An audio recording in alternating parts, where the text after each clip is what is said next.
আসসালামু আলাইকুম। আজকে আমাদের ১৯ তম ক্লাস। আজকে আমাদের ক্লাসে থাকছে কি?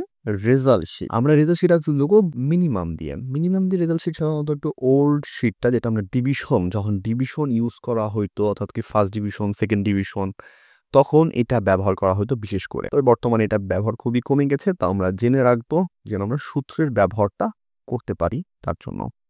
অর্থাৎ কি ইফ মিনিমামের যে সূত্রের ব্যবহারটা আছে সেটা কিভাবে করতে হয় সেটা জানার জন্য আমরা কি করতেছি ডিভিশন যে শীটটা আছে সেটা করার চেষ্টা করতেছি। ডিভিশন শীটটা প্রথমত এরকম হয়ে থাকে যে টোটাল নাম্বার বের করতে হয় যে সাবজেক্ট থাকে সাবজেক্ট যতগুলো সাবজেক্ট থাকবে সবগুলো সাবজেক্টের মিলে কি হবে একটা টোটাল নাম্বার বের হবে। টোটাল নাম্বারের উপরে নির্ভর করে কি করতে হয় সেটার উপরে ডিভিশন সিলেক্ট করতে হয়। কেউ যদি এত এর বেশি বা এত পায় তাহলে কি করতে হয় তাকে একটা ডিভিশন দিতে হয়। ঠিক আছে, এরকম একটা লিমিট দেওয়া আছে। আর কেউ যদি এত কম পায় তাহলে সে কি করবে ফেল করবে। এরকম ভাবে কি করা থাকে এই ডিভিশনটা তৈরি হয়ে থাকে। ওটা কি টোটাল মার্কের উপর ডিভিশনটা হয়। এটাকে আমাদের যে লেটার গ্রেড আছে সেই অনুসারে আমরা এটা বোঝার চেষ্টা করব। তাহলে কি হবে আমাদের বুঝতে সহজ হবে। লেটার গ্রেডগুলোর সাথে আমরা পরিচিত আছি ঠিক সেরকম ভাবে। এবং কি এখানে আমরা আরেকটা জিনিস শর্ত অ্যাড করে দেব সেটা হচ্ছে যদি কোনো সাবজেক্টে সে 33 এর কম পায়। এটা আমাদের একটা স্পেশাল আমরা কি করতেছি শর্ত যুক্ত করতেছি যে কেউ যদি 33 এর কম পায় সেও কি করবে অর্থাৎ কি যে কোনো একটা সাবজেক্টে সে যদি 33 এর কম পায় তাহলে সে কি করবে ফেল করবে। তারপরে অন্য ক্ষেত্রে সে কি করবে তারপর হচ্ছে টোটাল মার্ক থেকে সে গণনা করবে ডিভিশনের মতো। তাহলে এইটা যদি আপনি পারেন তাহলে এইটা পারবেন বা যদি এইটা পারেন তাহলে এইটা পারবেন। অর্থাৎ কি যেহেতু এইখানে একটু শর্ত বেশি আছে সেহেতু আমরা এইটা করার চেষ্টা করি। তারপর আমি ওইটাও অর্থাৎ কি ডিভিশনের যে রিয়েল যে ফিটটা সেটা আমি বুঝিয়ে দেবো আপনাদেরকে। তাহলে প্রথমত আমরা এই শীটটা করার চেষ্টা করি। তো এইখানে ৩ টা সাবজেক্ট দেওয়া আছে। ৩ টা সাবজেক্ট থেকে আমাদের যে শর্তগুলো সেগুলো আমরা নিচে দেখতে পাবো। এই শর্তগুলো কি করতে হবে আমাদের মেইনটেইন করতে হবে। তাহলে এগুলো আমরা ডিলিট করে দিচ্ছি একটু ডিলিট করে দিলাম। তাহলে আমাদের কথা ছিল কি যে সম্পূর্ণভাবে যোগ করতে হবে। যোগ করার উপরে কি করতে হবে আমাদের ডিভিশনটা নির্ভর করতে হবে। টোটাল একটা মার্কের উপরে কি আসে ডিভিশন আসে। যদি এত বেশি পাই তাহলে ডিভিশন মানে একটা পর্যায়ে গণনা করা হয়। তাহলে প্রথমত আমাদের কি করতে হবে টোটাল মার্কটা বের করতে হবে। তাহলে আমরা জানি সামের ফর্মুলা দিয়ে যে টোটাল বের করতে পারি কি সাম দিয়ে। তাহলে আমরা ঠিক সেই সাম দিয়ে কি করলাম কি টোটালটা বের করে দিলাম। তাহলে আমাদের টোটাল বের করা শেষ হয়ে গেল। তাহলে এখন আমাদের শর্ত অনুসারে কি করতে হবে জিপিএ বা লেটার গ্রেড বের করতে হবে। সেখানে আমাদের কি শর্ত আছে আমাদের প্রথম শর্ত দেওয়া আছে যে আপনি যদি মিনিমাম আপনি কি যে কোনো সাবজেক্টে মিনিমাম 33 পাইতে হবে। প্রথম শর্ত কি আপনার যে পরীক্ষাগুলো দিয়েছেন এখানে যে 3টা সাবজেক্ট আছে এই 3টা সাবজেক্টের মিনিমাম আপনাকে 33 এর উপরে পাইতে হবে। কোনো সাবজেক্টে যদি আপনি 33 এর কম পান তাহলে সরাসরি ফেল চলে আসবে। এটা আমাদের প্রথম শর্ত। তাহলে প্রথম শর্ত কি ইফ ব্র্যাকেট অন করলাম কি বলছি আমরা মিনিমাম। তাহলে এখানে দিচ্ছি কি আমরা মিনিমাম কথাটা উল্লেখ রাখলাম। মিনিমাম করার পরে যে কোন ঘর থেকে কোন ঘর পর্যন্ত তারা মিনিমামটা ধরবে সেটা আমরা দেখা দিচ্ছি। অর্থাৎ কি ব্র্যাকেট অন করলাম এই ঘর থেকে এই ঘর পর্যন্ত ব্র্যাকেট ক্লোজ করলাম। তাহলে সে বুঝে গেল যে এই ঘরগুলোতে তাকে খুঁজতে হবে। কত খুঁজতে হবে 33 এর কম। তাহলে সরি লেস দেন। তাহলে কি দেখবে সে এই ঘরগুলোতে কোন সাবজেক্টে 33 এর কম আছে কিনা। যদি 33 এর কম পায় তাহলে সে সরাসরি ফেল দিয়ে দিবে বা জিও দিয়ে দিবে। আমাদের শর্তে যেটা থাকবে আর কি সেটা আমরা কি দিচ্ছি যে কমা যদি সে কি পায় 33 এর কম পায় তাহলে কমা দিলাম। কমা দেওয়ার পর হচ্ছে কি 0 তাহলে সে কি রূপে 0 পাবে। অর্থাৎ কি এইখানে কমা দিয়ে আমরা বুঝালাম তাহলে অর্থাৎ কি তাহলে ফলাফলটা কত আসবে 0। যে এই ঘরগুলোর ভিতরে তার যদি কোনো ঘরে 33 এর কম আসে তাহলে তার ফলাফল কি দিবে সে 0 দিবে। আমার একটা শর্ত শেষ। আমাদের দ্বিতীয় শর্ত শুরু করতে বলছে। আমরা দ্বিতীয় শর্ত শুরু করলাম। তাহলে প্রথম শর্ত যেহেতু শেষ হয়ে গেছে তার জন্য আমরা ইউজ করলাম কি কমা দ্বিতীয় শর্ত শুরু করার জন্য। দ্বিতীয় শর্তে বলছে যে টোটাল যে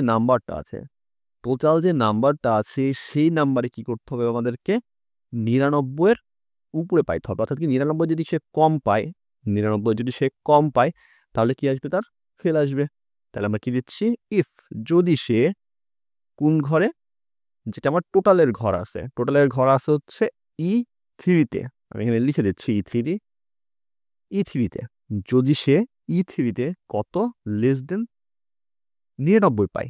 যদি সে E3 তে অর্থাৎ কি টোটাল যে মার্কটা আছে সেটা কত পাবে সে 99 কম পায় তাহলে কি পাবে সে তাহলে জন্য কমা ইউজ করলাম তাহলে সে কি পাচ্ছে 0 পাচ্ছে। শর্তগুলো একটু ভালো মতো বোঝার চেষ্টা করবেন কেন শর্তগুলোতে কি হয় আপনাদের ফর্মুলাগুলো চলে আসে। যদি আপনি ফর্মুলাগুলো মানে শর্তগুলো যদি ঠিকমতো বুঝতে পারেন তাহলে কিন্তু আপনার ফর্মুলা মুখস্থ করা লাগবে না। আপনি তখন মিলাই দিতে পারবেন। আর সহায়ক হিসাবে তো আমাদের নিচে ফর্মুলা দেওয়াই থাকে। নিচে আমরা দেখতেই পাচ্ছি যে ইফ যে logical text, value true, value false এগুলো দেওয়াই থাকে। ঠিক সেই জিনিসগুলো আমরা দিব ওখানে। তাহলে আমার শর্ত শেষ, দ্বিতীয় শর্ত যেহেতু শেষ তাহলে কি দিতে হবে? কমা দিতে হবে। আমাকে আবার কি বলছে? তৃতীয় শর্ত শুরু করতে বলছে। তাহলে তৃতীয় শর্ত কি বলছে? আবার যদি সে টোটাল নাম্বারে কত পায়? ১১০ এর কম পায়। তাইলে আমরা আবার দিচ্ছি যে ইফ যদি সে ব্র্যাকেট অন করলাম, কি করবে এখন? টোটাল নাম্বারের কি ছিল আমার টোটাল নাম্বার? E3 তে ছিল। তাহলে টোটাল নাম্বারে যদি সে কত পায়?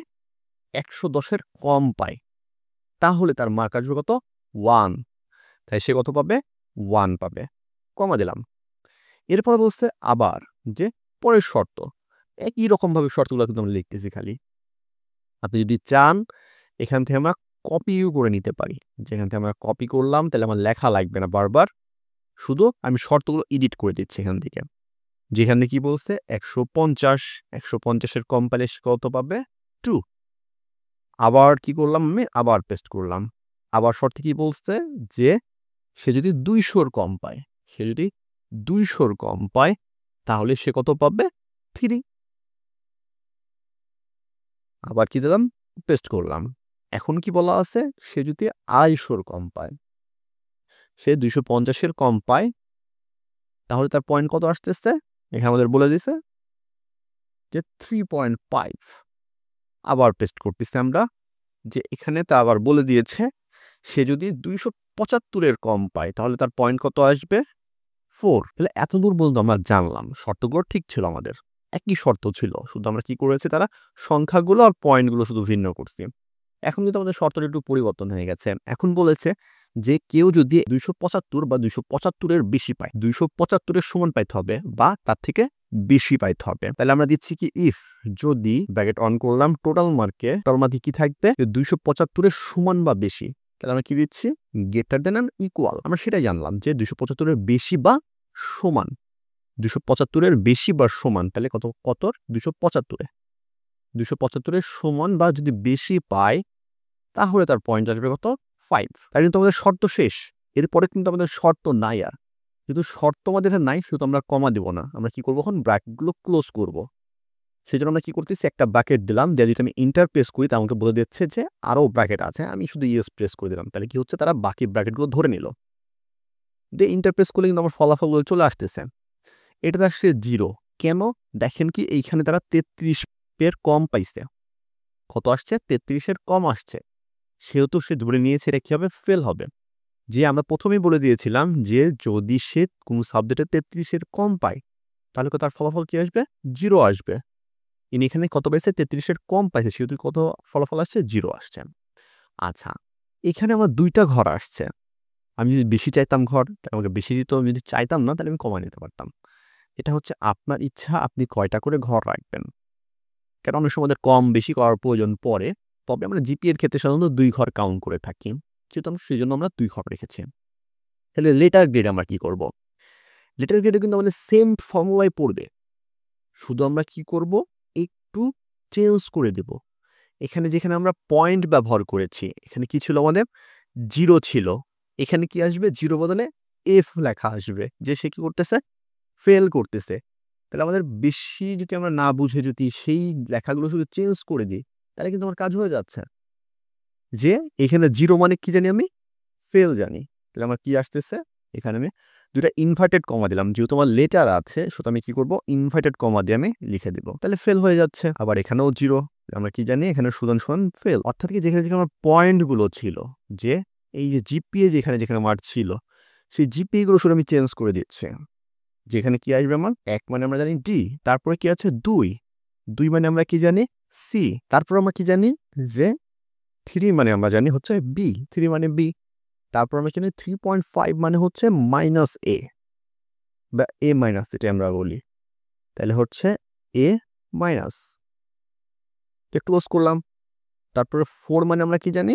যে এ গ্রেড বা এ। আর 5 মানে আমরা কি জানি? এ প্লাস।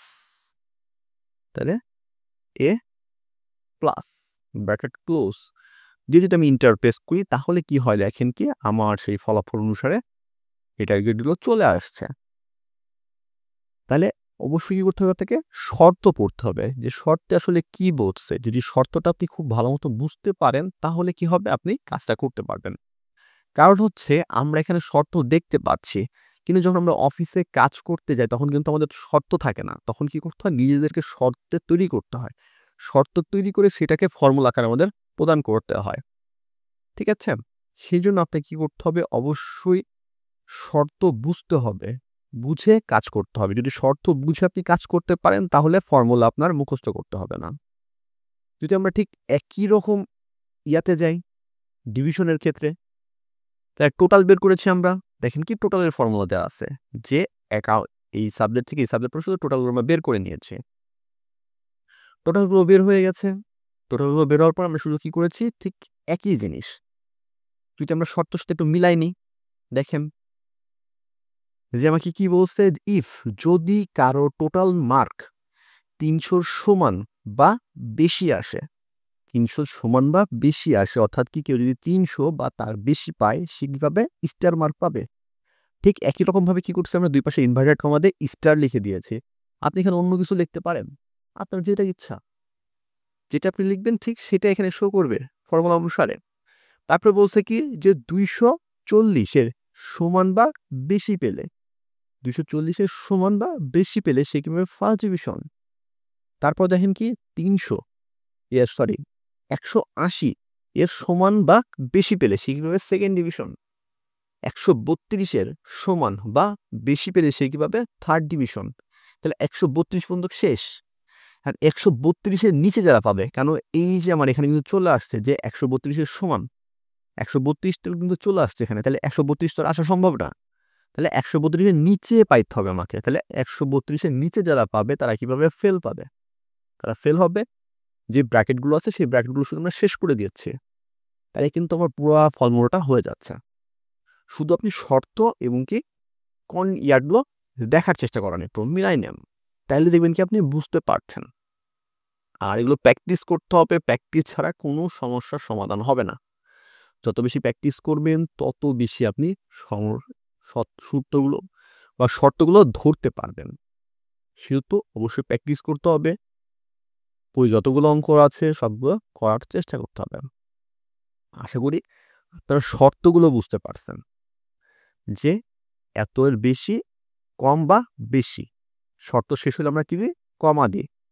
আর যদি শর্তের মাঝখানে একটা কমা তাহলে ওইটার পরিবর্তে যেটা আমরা চাচ্ছি সেটা আমরা দিব এখানে। যদি প্রশ্ন থাকে সেটা আমাদের কমেন্টে বা ক্লাসে জানাবেন, সেটার সমাধান দেওয়ার চেষ্টা করব ইনশাআল্লাহ। তাহলে আশা করি বুঝতে পেরেছেন যে আসলে ডিভিশন যেটা বের হয়, যে ডিভিশন যে শীটটা আছে সেটা কিভাবে বের করতে হয়। আর এইটা আমরা স্পেশালভাবে দেখালাম কি যে মিনিমাম যেটা আমরা কোনো শর্ত যুক্ত করে দিই যে মিনিমাম তাকে কি করতে হবে? ৩৩ এর উপরে পাইতে হবে। যদি এরকম কোনো শর্ত থাকে সেইটা যোগ করার ক্ষেত্রে কি করব? সেটা আমরা এখানে যুক্ত করে দিতে পারি। তাহলে আমরা এখানে ২ টা শর্ত শিখতেছি কি ইফ এর ব্যবহার শিখতেছি আর হচ্ছে ইফ মিনিমাম শিখলাম আমরা। যে ইফ মিনিমাম কিভাবে ব্যবহার করতে হয়। আশা করি আপনাদের সমস্যা নেই। তবে যদি সমস্যা থাকে সেটা আমাদের কমেন্টে জানাবেন। সেটা সমাধানের চেষ্টা করব ইনশাআল্লাহ। আজকের ক্লাস আমাদের এটাই ছিল। তাহলে আজকের ক্লাসে ধরি। পরবর্তী ক্লাস পর্যন্ত সুস্থ থাকবেন, ভালো থাকবেন এবং আমাদের জন্য দোয়া করবেন। আসসালামু আলাইকুম।